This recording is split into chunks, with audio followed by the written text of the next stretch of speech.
So whenever there is a market correction happening, people always talk about investors should do asset allocation model. A lot of thought process goes in the investor's mind. Ki, have I done a correct asset allocation? Which assets I should have in my portfolio now?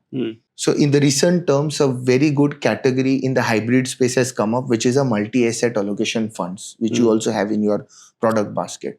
So what are your takes on it? Ki, is this a fund which is like Bimari ki ek dawa kind of scenario where people can do an SIP, people can do a lump sum investment?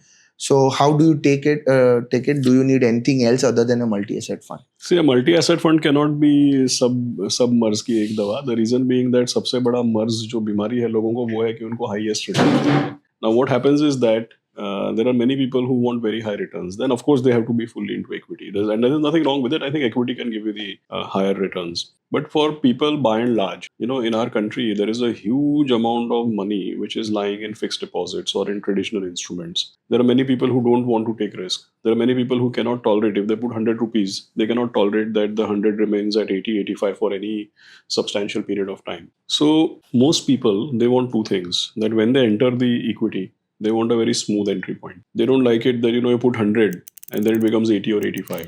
It may eventually become 150. But even if it becomes 150, they will still remember that this investment has shown a characteristic that 100 can become 85. So, a depreciation in portfolio value is almost like a traumatic experience for a lot of people. So people who want a slow and steady start, for them multi-asset allocation is good. I mean, if you are trying to enter equity, but you don't want to go the whole hog and you don't want volatility, you cannot take too much downside.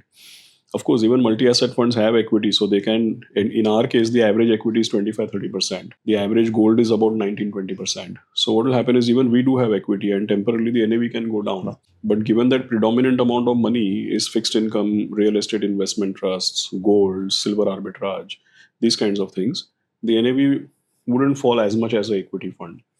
So people who are conservative, people who want a little bit more than fixed income, people who want to enter equity but don't want turbulence when they're entering, for all of those. And there are many people who don't want the highest return. They just want to put money in one product and forget about it.